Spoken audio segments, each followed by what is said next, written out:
تو کیوں حضرت امیر معاویہ نے جو خلافت امام حسین کو نہیں دی اپنے جانشین جو اپنا ہے نامزد یزید کو کیوں کیا جب لیکن اس میں کئی باتیں ہیں۔ لیکن جب ہم دیکھتے ہیں آج کے دور میں ہر سال کچھ لوگ ایسے بھی ہوتے ہیں جو کوئی یزید کو صحابی ثابت کرنے کی کوشش کر رہے ہوتے ہیں، رحمۃ اللہ علیہ ثابت کرنے کی کوشش اس کا اطلاق صحابی کا ڈیفینیشن ہو ہی نہیں سکتا۔ من مولا الفاظا علی کی مولا، جس کا نام والا اس کے علی والا صحیح حدیث ہے۔ علماء کی جو آرا اس بارے میں بہت نا الگ الگ ہے۔ ہمارے جو ناظرین ہیں وہ یہ جاننا بھی چاہتے ہیں کہ کیا صحابہ کی تعریف کیا ہے، صحابی کون ہوتا ہے، صحابی کسے کہتے ہیں، اور اہل بیت کیا ہے۔ گزشتہ کچھ دنوں پہلے ہی میں نے ایک پروگرام دیکھا تھا ایک نام نہاد مفتی صاحب کا، اور ظاہر ہے وہ ان کو تھوڑی سی متنازع باتیں کرنے کا شوق زیادہ ہی ہو گیا ہے۔ بہت سے لوگ آج کل سوشل میڈیا پر آپ دیکھتے ہوں گے کہ صحابی کی تعریف مختلف کی جا رہی ہوتی ہے، اہل البیت کی تعریف مختلف کی جا رہی ہوتی ہیں۔ تمام تعریفیں اسی خالق کائنات کے لیے جو ہم سب کا پروردگار ہے۔ درود و سلام اس ہادی برحق پر کے جس کے لیے رب کائنات نے پیدا کیے، بحر و بر کو، گل و ثمر کو، لیل و نہر کو، شام و سحر کو، ماہ و نہر کو، لال و ہنر کو، جن و بشر کو، اور شمس و قمر۔ میں سلام پیش کرتا ہوں سیدنا صدیق اکبر کی صداقت، سیدنا فاروق اعظم کی عدالت، سیدنا عثمان غنی کی سخاوت، مولا مرتضیٰ کی شجاعت، حسنین کریمین کی شہادت۔ ناظرین محترم، آپ دیکھ رہے ہیں 8 محرم الحرام میں حیدرآباد نیوز کی خصوصی و منفرد محرم نشریات داستان عشق و وفا، اور میں ہوں آپ کا میزبان محمد کمال فرش۔ ناظرین محترم، محرم الحرام کے اس مقدس ماہ میں کہ جس ماہ میں ہمیں صبر، اصرار، قربانی یہ دیکھنے کو ملتی ہے، تو آج ان 3 روز حیدرآباد نیوز کی طرف سے ہم جو آپ کے سامنے حاضر ہوں گے تو ہم گفتگو کریں گے واقعہ کربلا پر، واقعہ کربلا کے محرکات پر، اس کے پس منظر پر، اور واقعہ کربلا کے بعد کے مناظر پر، اور ساتھ ہی ساتھ صحابہ اور اہل بیت کی آپ سے محبت اور رشتہ داری۔ اور آج کے موضوع کا آغاز میں ان اشعار کے ساتھ کروں گا کہ اہل سنت کا ہے بیڑا پار، اے اصحاب حضور نجم ہے اور نام ہے حضرت رسول اللہ کی، اور بے اجازت جن کے گھر جبرائیل بھی آتے نہیں، قدر والے جانتے ہیں قدر و شان اہل بیت۔ ناظرین محترم، آج کا ہمارا موضوع صحابہ اور اہل بیت کی آپ سے محبت ہے، آپ سے رشتہ داریاں، اور یقینی موت، یقینی طور پر جہاں اتنا پیارا موضوع ہو وہاں گفتگو کرنے کے ہمارے پاس آج جو شخصیت ہو وہ بہت بہترین شخصیت، بہت مدلل انداز سے اپنے دلائل دینے والے، بہت خوبصورت انداز سے اپنے دلائل پیش کرنے والے، اور لوگوں کو اپنی طرف متاثر کرنے والے شہر حیدرآباد کے معروف علمی شخصیت، مذہبی اسکالر، اور وہ شخصیت جن کو حیدرآباد یونیورسٹی رمضان ٹرانسمیشن ہو یا پھر دیگر پروگرام آپ دیکھتے ہیں بطور عالم دین آپ بھی ہمارے پاس موجود ہوتے ہیں، اور نہ صرف ہمارے ناظرین کی بلکہ ہماری بھی اصلاح فرما رہے ہوتے ہیں۔ میری مراد حیدرآباد کی ماہرہ شخصیت عالم جلیل فاضل نبیل محترم جناب علامہ اسلام قادری صاحب، آپ کو آج حیدرآباد نیوز کی محرم نشریات میں خوش آمدید کہتے ہیں، اور ساتھ ہی ساتھ علامہ صاحب جیسے کہ آپ دیکھ رہے ہیں کہ آج محرم الحرام کی 8ویں شب ہے، اور آج ہم اس موضوع پر حاضر ہوئے ہیں، اور محرم الحرام کی پہلی مرتبہ حیدرآباد نیوز کی طرف سے نشریات کی جا رہی ہے، تو آپ کیا بولنا چاہیں گے، کیا پیغام دینا چاہیں گے؟ بسم اللہ الرحمن الرحیم۔ سب سے پہلے تو آپ کا بہت بہت شکریہ، آپ نے پروگرام میں مدعو کیا مجھے، اور عرصہ دراز سے میری یہ خواہش تھی کہ حیدرآباد نیوز کے سیٹ پر جو ہے محرم الحرام کی ٹرانسمیشن بھی ہونی چاہیے، کیونکہ میں بارہا کم و بیش 7 سال سے رمضان ٹرانسمیشن کرتا آیا ہوں، ربیع الاول کی ٹرانسمیشن بھی کی ہے، لیکن ایک محرم الحرام کی ٹرانسمیشن جو ہے اس کو میں مس کر رہا تھا بہت زیادہ۔ محمد علامہ صاحب سے لنک ہے کہ علامہ صاحب آج 8 محرم الحرام اور آج کا ہمارا موضوع، تو ہمارے ناظرین بھی منتظر ہوں گے اس چیز کی کہ آج ہم نے جو موضوع رکھا صحابہ اور اہل بیت کی آپ سے محبت ہے، آپ سے رشتہ داریاں، ہم دیکھتے ہیں کہ بہت سے لوگ آج کل سوشل میڈیا پر آپ دیکھتے ہوں گے کہ صحابی کی تعریف مختلف کی جا رہی ہوتی ہے، اہل البیت کی تعریف مختلف کی جا رہی ہوتی ہے، اہل البیت سے کسی فرد کو نکال لیا جاتا ہے، کسی فرد کو شامل کر لیا جاتا ہے، یا پھر صحابہ کے اندر وہ تاریخ جو ہے وہ مکمل نہیں بیان کی جا رہی ہوتی، کوئی کیا تاریخ بیان کر رہا ہے۔ تو ہمارے جو ناظرین ہیں وہ یہ جاننا بھی چاہتے ہیں کہ کیا صحابہ کی تاریخ کیا ہے، صحابی کون ہوتا ہے، صحابی کسے کہتے ہیں، اور اہل بیت کیا ہے؟ بہت زبردست سوال کیا آپ نے۔ گزشتہ کچھ دنوں پہلے ہی میں نے ایک پروگرام دیکھا تھا ایک نام نہاد مفتی صاحب کا، اور ظاہر ہے وہ ان کو تھوڑی سی متنازع باتیں کرنے کا شوق زیادہ ہی ہو گیا ہے، تو ہمیشہ وہ بات جس پر امت کا اتفاق ہو، اجماع ہو، اس پر کوئی نہ کوئی ایسی بات وہ کرتے کہ انتشار والی فضا قائم ہو جائے. اچھا لیکن ہم پر لازم ہے کہ جب اس طرح کی بات کی جائے تو ہم اس کی اصلاح کریں اور عوام تک صحیح معلومات جو ہے وہ پہنچائیں. دیکھیں صحابہ کی ڈیفینیشن جو ہے وہ امام حجر عسقلانی نے الاصابہ فی تمیز الصحابہ اس کتاب میں پہلی جلد میں اس کو نقل کیا ہے، غالباً صفحہ نمبر 7 ہے اس کا. آپ نے فرمایا الصحابی ہوا من لقی النبی صلی اللہ علیہ وسلم، یعنی صحابی وہ ہے جس نے رسول اللہ صلی اللہ علیہ وسلم سے ملاقات کی ہو مؤمنم بھی، ایمان کے ساتھ.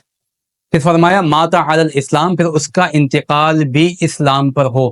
یعنی تعریف واضح ہو گئی ہے کہ ایسا شخص جو ایمان کی حالت میں رسول اللہ کو دیکھتا ہے یا صحبت پاتا ہے اور پھر اسلام کی حالت میں دنیا سے چلا جاتا ہے، ایسا شخص صحابی ہے. اس صحابی کی ڈیفینیشن واضح ہونے کے بعد اگر کوئی شخص آ کے یہ کہتا ہے کہ جی صحابہ کی ڈیفینیشن لوگوں نے اس انداز میں بیان کی ہے کہ رسول اللہ کو کوئی دیکھے حالت ایمان میں وہ صحابی، تو کئی لوگوں نے رسول اللہ کو دیکھا ہے وہ صحابی نہیں ہے. تو میرا سوال ان سے ہے کہ جب اس ڈیفینیشن میں ایمان کے ساتھ دیکھنا اور اسلام کے ساتھ دنیا سے جانا اس کی تعین ہو گئی، تو اس ڈیفینیشن سے ہٹ کے کوئی رسول اللہ کو دیکھتا ہے وہ یقیناً صحابی نہیں ہوگا، ورنہ ابو جہل بھی صحابی ہوتا، ابو لہب بھی صحابی ہوتا، عبداللہ بن ابی بھی صحابی ہوتا. بات یہ ہے کہ ایمان کی حالت میں دیکھے، اسلام کی حالت میں جائے، تو یہ صحابی کی ڈیفینیشن ہے. یعنی جس نے حالت ایمان میں حضور علیہ السلام کو دیکھا ہے، حضور نے ہاتھ پر دست پر اسلام قبول کیا ہو اور حالت ایمان میں دنیا سے چلا جائے، وہ صحابی ہے. بالکل. اور اس میں حال دست والی جو آپ نے بات کی نا، میں اس سے بھی ہٹ کے بات کروں کہ اگر صحبت نصیب ہو گئی، یعنی جو رسول اللہ صلی اللہ علیہ وسلم کی صحبت اس انداز میں کہ مجمع عام تھا، وہاں وہ ایمان کی حالت میں بیٹھا اور ایک جھلک ذات مصطفیٰ پر، چہرہ مصطفیٰ پر بھی پڑ گئی، تب بھی وہ صحابی ہو جائے گا اگر ایمان کی حالت میں جاتا ہے. تو یہ ڈیفینیشن کافی تھی. اب یہ کہنا کہ جی قرآن میں تو صحابہ کو متقین کہا گیا ہے، قرآن میں تو مفلحون کہا گیا، بالکل کہا گیا، یہ ان کے اوصاف ہیں، لیکن صحابی کی ڈیفینیشن نہیں ہے یہ. ورنہ قرآن کے اندر جہاں یہ کہا گیا والسابقون الاولون من المہاجرین والانصار، اس کے بعد کہا والذین تبعوہم، ان صحابہ کی اتباع کرنے والے جو ہے نا ان کے لیے بھی رضی اللہ عنہم ورضوا عنہ بیان کیا گیا ہے. تو کیا آپ ان کو بھی صحابی کہیں گے؟ صحابی کی ڈیفینیشن یہ کہ زمانے مصطفیٰ میں جو موجود ہوگا، ایمان کی حالت میں دیکھے گا، حالت اسلام میں جائے گا، وہ صحابی ہو جائے گا. تو اس لیے اس کی کوئی ایسی ڈیفینیشن بیان کر کے متقی پرہیزگاری جو قرآن مجید فقہ میں بتا رہی ہے، ان کے اوصاف ہیں ان کے، یہ کوئی صحابی کی ڈیفینیشن نہیں ہے. کیا خصوصیات ہوں گی؟ جی ہاں جی بالکل. اچھا اہل بیت کس کو کہتے ہیں؟ اہل بیت کون؟ اچھا اہل البیت کا جو مفہوم ہے یہ بہت جو ہے نا وسیع ہے. علماء کی جو آرا اس بارے میں بہت نا الگ الگ ہے. امام حجر عسقلانی نے کچھ الگ لکھا ہے، امام نووی نے الگ لکھا ہے. اچھا قرآن کریم کی آیت کریمہ جس سے لوگ جو ہے وہ بعض اوقات استدلال کرتے ہیں، انما یرید اللہ لیذھب عنکم الرجس اہل البیت ویطہرکم تطہیرا، تو اس میں اللہ رب العزت جو بات بیان فرماتا ہے کہ اللہ چاہتا ہے، اللہ کا ارادہ یہ ہے کہ تم سے ہر طرح کی ناپاکی کو دور کر کے تمہیں پاک کیا جائے، اور لفظ اہل البیت کہا گیا. اب لوگوں نے اس کا ایک مخصوص مفہوم نکالا کہ اس سے مراد ذات مصطفیٰ صلی اللہ علیہ وسلم، حضرت علی، حضرت فاطمہ الزہرا سلام اللہ علیہا اور حسنین کریمین ہیں. حالانکہ اس آیت کریمہ کا ما قبل آپ پڑھیں جو 22ویں سپارے کے اندر شروع ہوتا ہے، اس کے اندر تمام جو سیغے استعمال ہوئے تمام مؤنث کے سیغے ہیں. وَأَقِمْنَا الصَّلَاةَ وَآتِينَا الزَّكَاةَ وَأَطِيعْنَا اللَّهَ وَرَسُولَهُ، یعنی خواتین کو، ازواج مطہرات کو یہ کہا جا رہا ہے کہ آپ نماز قائم کریں، آپ زکوٰۃ دیں، اللہ رسول کی اطاعت کریں. اس کے بعد فرمایا جائے انما یرید اللہ لیذھب. آپ مجھے بتائیں مؤنث کے سیغے استعمال کرنے کے بعد مذکر یعنی کسی جن سے مرد کو مخاطب کر کے ان کے اوپر یہ سیغے کس طرح سے آپ جو ہے وہ اس کا نفاذ کر سکتے ہیں، امپلیمنٹ کر سکتے ہیں کہ اس سے مراد یہ قرآن کریم ان کو اہل بیت کہا، وہ رسول اللہ صلی اللہ علیہ وسلم کے ازواج ہیں. آپ آیت جب 22واں سپارہ آپ پڑھتے ہیں نا، وَمَن يَقْدُم مِنكُنَّ لِلَّهِ وَرَسُولِهِ وَتَعْمَلْ صَالِحًا نُؤْتِهَا، اس کے بعد جب اگلی آیت ہے اس میں باقاعدہ لفظ موجود ہے یا نساء النبی، نبی کی گھر والیوں. پھر فرمایا اس کے بعد اوصاف بیان کی جا رہے ہیں کہ تم زمانے جاہلیت کی عورتوں کی طرح نہیں ہو، تم پردہ کرو، گفتگو کا انداز یہ ہونا چاہیے. تمام گفتگو ازواج مطہرات سے ہو رہی ہے. اور جی آپ بیان کریں. لیکن اللہ سے اہل بیت میں پرسنل بات اور یہ شمار ہوں گے، بالکل ہوں گے. اس آیت کریمہ کے بعد حضور علیہ الصلوۃ والسلام نے اپنی چادر تطہیر میں حسنین کریمین کو، فاطمہ الزہرا سلام اللہ علیہا کو، مولا علی کو لے کر فرمایا یا اللہ یہ بھی میری اہل بیت ہیں. اچھا یہ رسول اللہ کا عمل ہی یہ بات بتا رہا ہے کہ آیت کریمہ سے جو اہل البیت ثابت ہو رہے ہیں ازواج مطہرات ہیں، ورنہ یہ عمل کرنے کی وجہ کیا تھی؟ کیونکہ قرآن کریم نے ان کو بیان کیا نا. پھر ایک اس کے پیچھے کی جو علماء نے بات واضح کی ہے، اس کے پیچھے کی وجہ وہ بڑی مزیدار ہے. وہ فرماتے ہیں کہ بیٹیاں جو ہوتی نا تو جب تک باپ کے گھر میں ہوتی ہے ان کی پہچان باپ کے نام سے ہوتی ہے، لیکن جب ان کی شادی ہو جاتی ہے، شادی ہو جانے کے بعد جب وہ جاتی ہے شوہر کے گھر پہ، اب ان کی شناخت شوہر کے نام سے ہوتی ہے. تو آقا دو عالم علیہ الصلوۃ والسلام نے چادر تطہیر میں فاطمہ الزہرا سلام اللہ علیہا اور ان کی اولاد کو لے کر یہ لوگوں کو بتا دیا کہ میری بیٹی کی ڈولی اڑ گئی ہے، اس کی شادی ہو گئی ہے، جناب ابو طالب کی یہ بہو بن گئی ہیں، لیکن خاندان گھر آج بھی یہ میرا ہی ہے. حضور نے اس بات کی طرف وضاحت فرمائی ہے. اس آیت کریمہ کی وضاحت اس انداز میں کی علماء نے، لیکن کچھ لوگوں نے سمجھا کہ پنج تن پاک کی اہل بیت ہیں، اور جن کے لیے قرآن نے کہا ان کو اہل بیت سے نکال دیا ہے. تو اہل بیت کے لیے یہ ازواج مطہرات ان کو بھی شمار کیا جائے گا، اور جو پنج تن پاک ان کو بھی شمار کیا کیا جائے گا. بالکل. اچھا علامہ صاحب، جیسے کہ ہم نے دیکھا کہ اہل بیت کی تاریخ کے اندر شروع صحابہ کی تاریخ کے اندر شروع ہم دیکھتے ہیں کہ یہ کئی طور پر بہت سے ایسے معاملات بھی ہوتے ہیں اور بہت سے لوگ بھی ہیں. چونکہ صحابی کی تعریف ہم لوگوں نے پہلے سنی کہ صحابی لوگ اس نے حالت ایمان حضور علیہ السلام کو دیکھا اور پھر حالت ایمان میں اس دنیا سے چلا گیا. لیکن جب ہم دیکھتے ہیں آج کے دور میں ہر سال کچھ لوگ ایسے بھی ہوتے ہیں جو کہ یزید کو صحابی ثابت کرنے کی کوشش کر رہے ہوتے ہیں، رحمۃ اللہ علیہ ثابت کرنے کی کوشش کر رہے ہوتے ہیں، یا پھر وہ یہ کوشش کر رہے ہوتے ہیں اسی طریقے سے یزید کو ڈیفینڈ کر دیا جائے. ان کا جملہ یہ ہوتا ہے کہ نہیں، یزید کو پتہ ہی نہیں تھا کہ امام علی مقام کو شہید کیا جا رہا ہے. تو آپ کیا ایسے لوگوں کے حوالے سے اور کیا آپ اس حوالے سے رائے دینا چاہیں؟ دیکھیں یہ تو بہت واضح بات ہے، جو ڈیفینیشن میں نے بیان کی ہے صحابی کی، اس ڈیفینیشن کے مطابق تو اس شخص کا رسول اللہ کے زمانے میں ہونا لازم ہے. یزید کے بارے میں امام جلال الدین سیوطی رحمۃ اللہ تعالیٰ علیہ نے دو اقوال بیان کیے کہ وہ پیدا کب ہوا.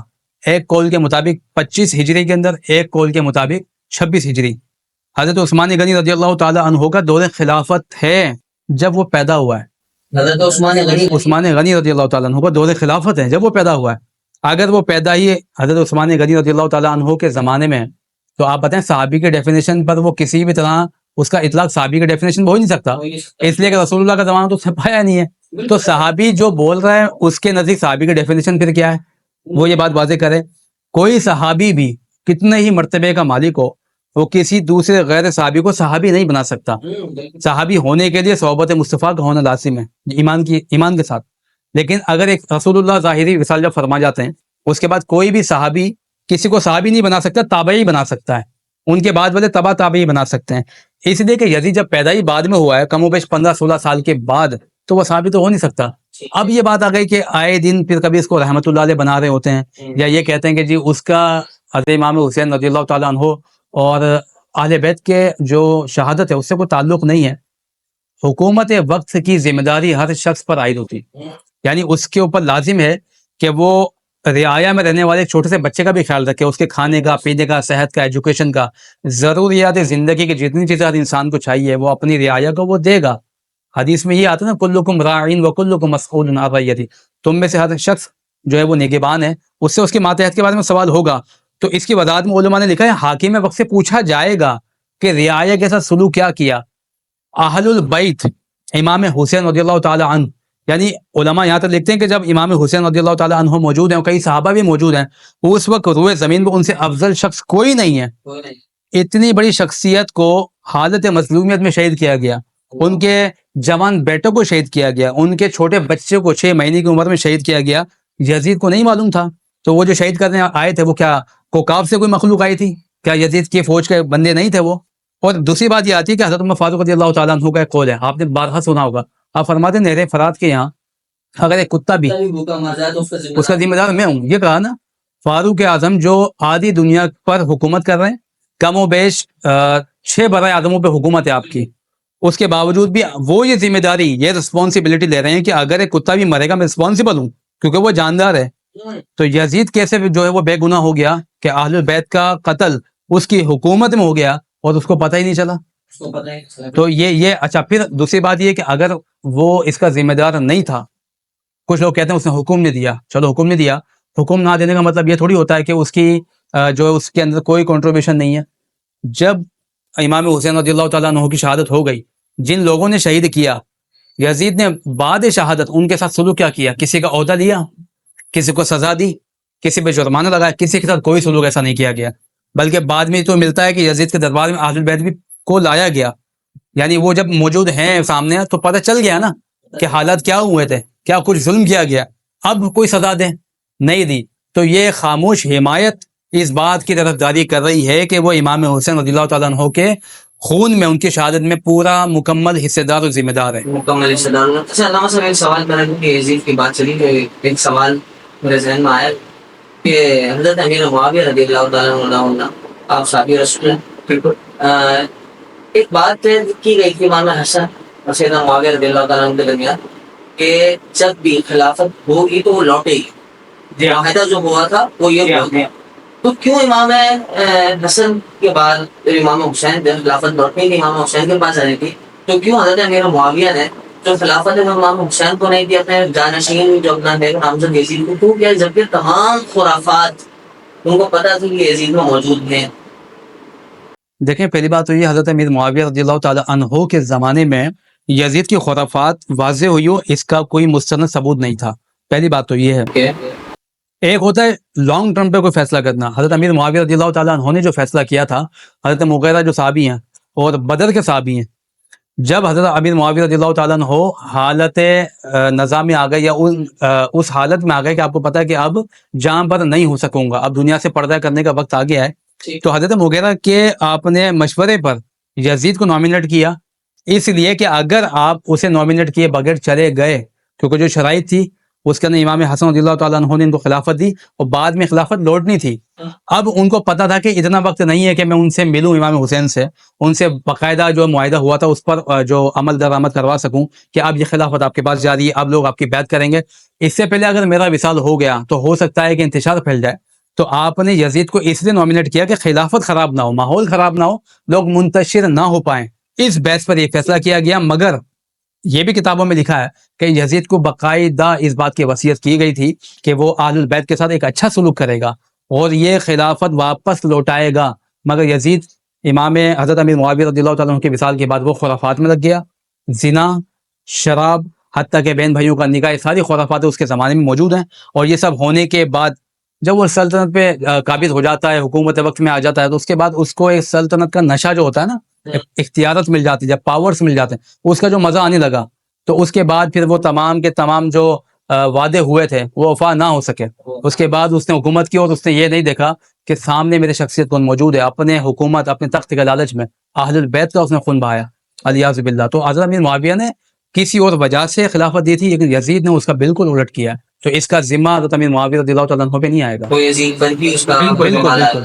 علامہ صاحب دیکھیے ہمارا اس کا موضوع جو ہے وہ صحابہ اہل بیت کے آپ سے رشتہ داری اور محبت، اور ہم دیکھتے ہیں کہ حضور علیہ السلام کے دور میں بھی رشتہ داریاں ہوئی صحابہ کے آپس میں، اور حضور علیہ السلام کے بعد بھی ہوئی۔ تو ان چاہوں گا کہ کچھ رشتہ داریوں کے حوالے سے بھی آج ہم ذکر کریں کہ سیدنا فاروق اعظم کا مولا مرتضیٰ سے کیا رشتہ تھا، سیدنا ابو بکر صدیق رضی اللہ تعالیٰ، یہ تمام رشتہ داریاں جو بھی ہیں میں چاہوں گا کہ آپ ظاہر ہے اس زمانے میں اہل البیت موجود ہیں، صحابہ موجود ہیں، اور ایمانی رشتہ تو ہے ہی ان میں، تو رشتہ داریاں آپس میں ہوتی ہوں گی، یہ تو ایک کامن سی بات ہے کہ آپ جب ایک حیدرآباد شہر میں رہتے ہیں، آپ کے خاندان برادری کے لوگ ہوتے ہیں یا آپ کی جان پہچان کے لوگ، تو رشتہ داریاں بھی تو ہوتی ہیں نا آپس میں، اور تعلقات تو ان کے بڑے اچھے تھے، تو ظاہر رشتہ داریاں بھی کیوں ہوگی۔ تو اب اس میں بہت طویل بحث ہے، لیکن میں جو ہے وہ مخصوص جو صحابہ کرام خلفاء راشدین، حضرت ابو سفیان، حضرت امیر معاویہ، ان کے حوالے سے جو ہے وہ کچھ حوالہ جات میں نے آج نوٹ کیے تھے، تو آپ کی اجازت سے میں اگر آپ کہیں تو میں اس میں حوالہ پڑھ کے بتا سکوں۔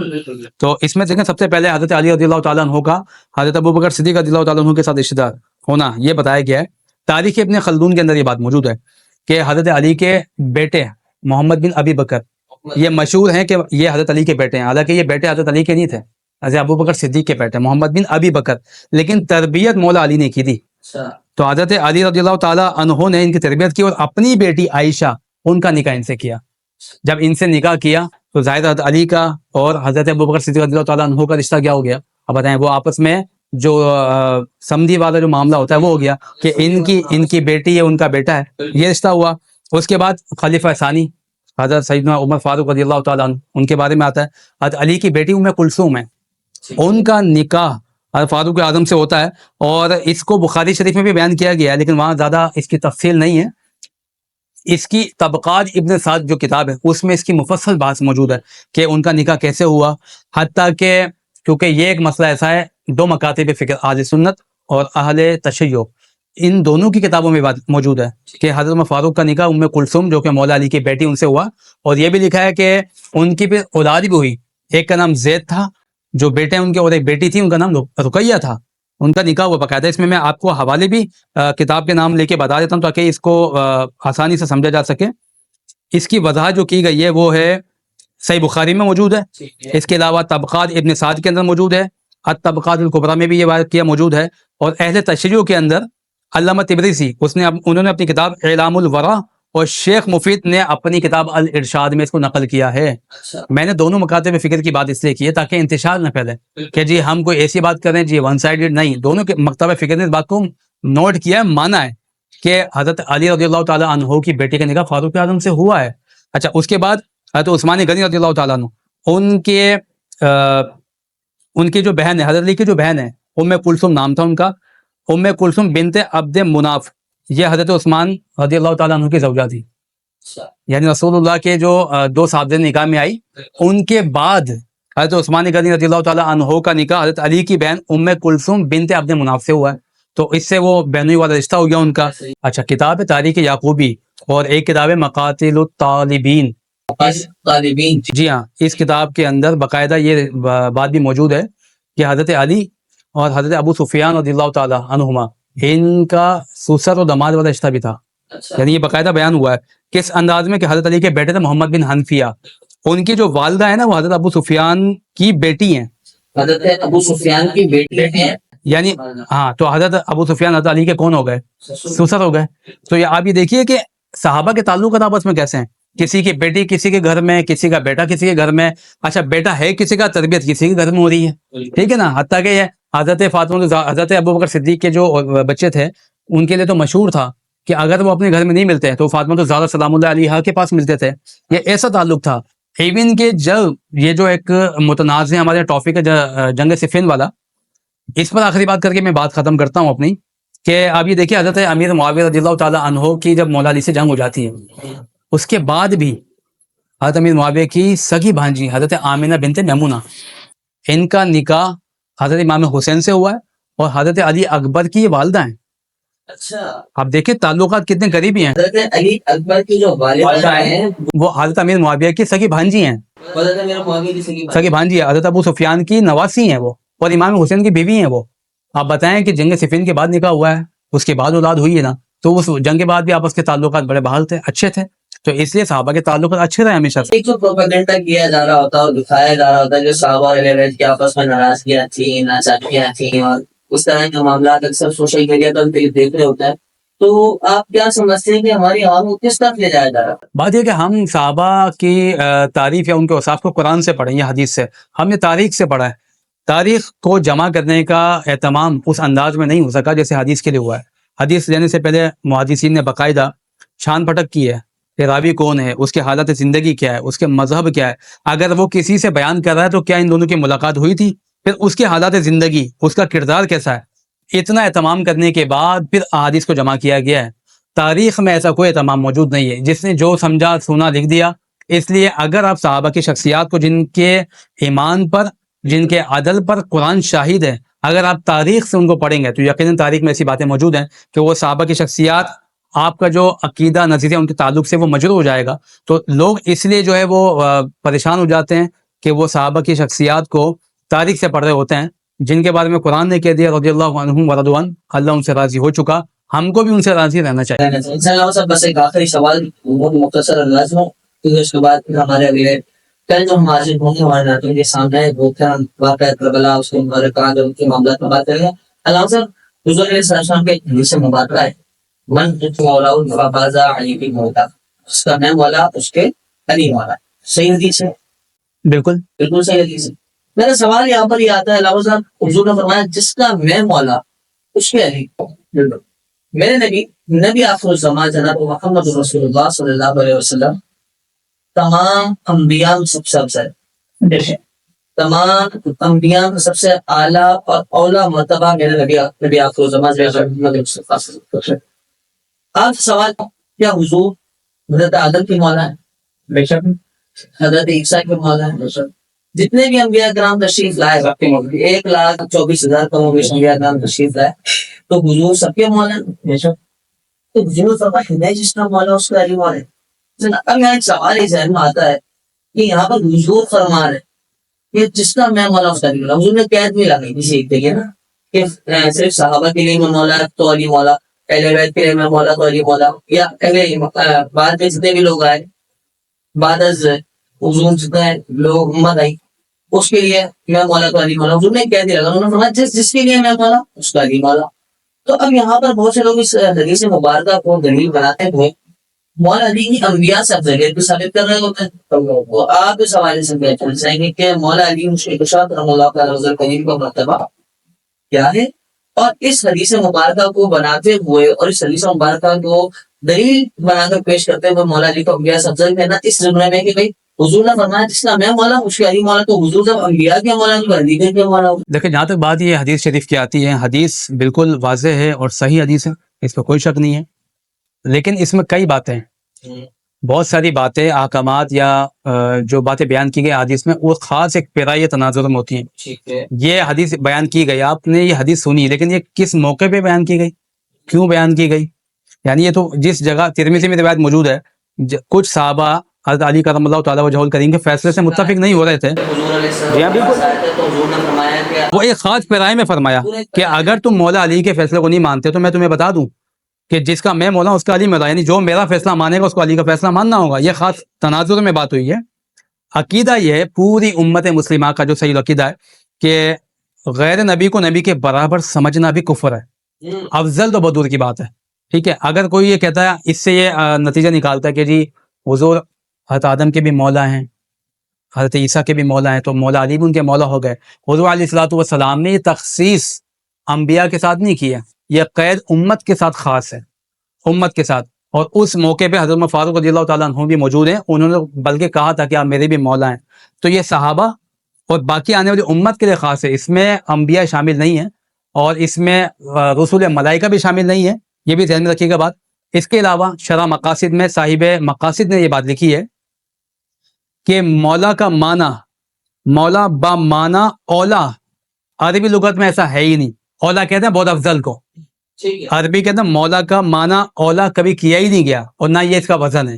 تو اس لیے کوئی یہ نہ سمجھے جو مولا ہوگا وہ اولا ہوگا, جو ان کا مقام مرتبہ بالکل ہے, لیکن آپ اس سے اولا کا معنی نکال کے افضل کا نکال کے کہیں جی پوری کائنات میں سب سے افضل, انبیاء سے افضل, یہ آپ لغت کے خلاف جا رہے ہیں.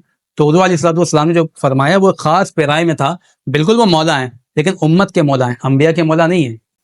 مولا سے مراد ایک محبوب کی نیچے بہت معنی ہیں, دوست ہیں, مددگار ہیں, سب. اگر انبیاء کے لیے آپ اس کو خاص کریں گے کہ انبیاء کے ساتھ بھی اس کا ربط ہونا چاہیے,